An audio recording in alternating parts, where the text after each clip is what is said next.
Each week on the show, we've been working our way in the Ballard helicopter north up Sydney's famous eastern suburbs. This week, we're shining the spotlight on Clovelly. And with me, the man who knows Sydney's eastern suburbs more than anybody else, Clint Ballard from Ballard Property. G'day, Clint. Hi, Mark. How are you?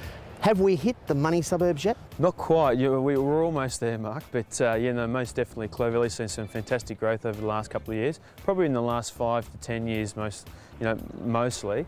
I think what makes it mostly different is sort of it's a nice big open space. It's not too sort of overdeveloped like your other areas that we've looked at previous weeks, like the Coogee area or Bondi, let's say. So again, families love it because they can come down, they can find a patch of sand on the beach, they can sort of swim in the bay here where there's no waves and it's just a nice flat area. Most of the people who live sort of in the valley and in around the beach are more so in sort of houses or semis. There are a few apartment blocks, but they don't tend to be sort of any bigger than say 12 apartments. So therefore, your volume of people who live within this area is a lot less than say your surrounding suburbs, and that's what sort of really retains the value within the area.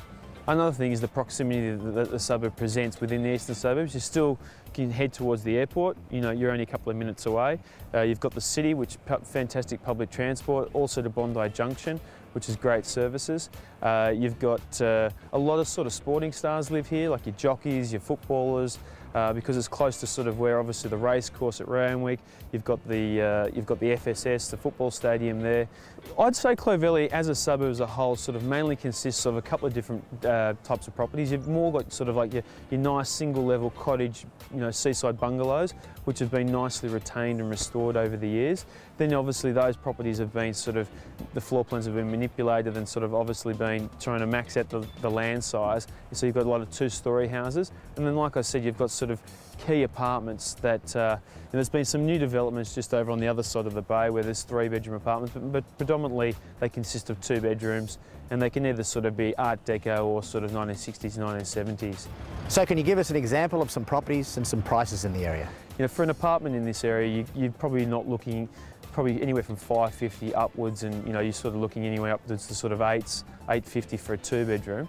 And then obviously once you start talking 3 bedrooms, it can vary quite dramatically up to sort of over $3 million, in a key position.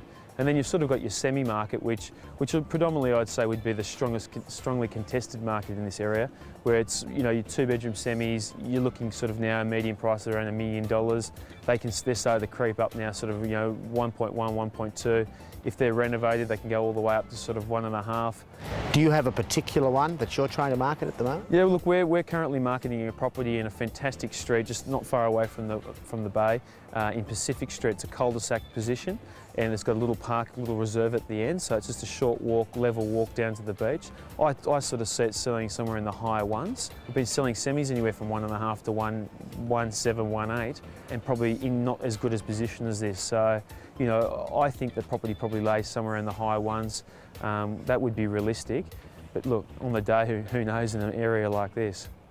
For all your eastern suburbs property inquiries, talk to people that really know. Ballard Property.